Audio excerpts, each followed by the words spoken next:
In this clip, we're going to talk about how to pass the CPA exam, or the exam for Certified Public Accountants.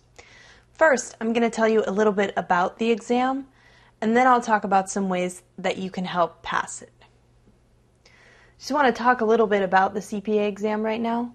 I'm sure you've heard horror stories from older people you might know about having to take all of the sections at the same time.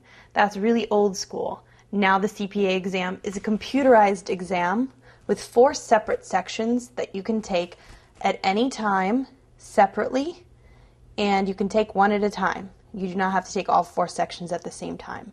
There are 4 sections of the exam: auditing and attestation, business environments, financial accounting, and regulation.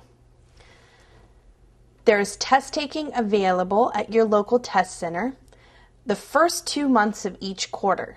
In other words, you can test take January and February. You have to sign up for a slot, but then in March they release the results for all the exams taken during January and February.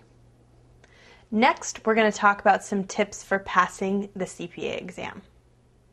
The first thing that you have to do to successfully pass the CPA exam is to meet your state's educational requirements and the minimum experience requirements and get your okay to test so that you can prepare for the CPA exam. Once you know it's okay for you to test, you can start studying. I recommend that you sign up for a review course. There are lots of different types of review courses. There are online courses, there are CD-ROM courses, there are in-classroom courses where you actually go to lectures. All of those are great. It just depends on the way that you study. Personally, I took an online review course and it worked great for me.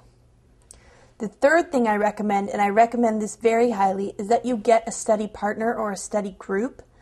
That way you have people to help motivate you and someone to study with and bounce ideas off of and just to help you understand the material. The fourth thing you should do is set a deadline. Like, I want to have 2 sections or 3 sections done by March of next year. Whatever your goals are, just set a deadline and try to go for it. That way you really will do it. And the 5th thing is just take the test and pass it. I know that doesn't sound that simple, but it actually really is. You can pass the CPA exam.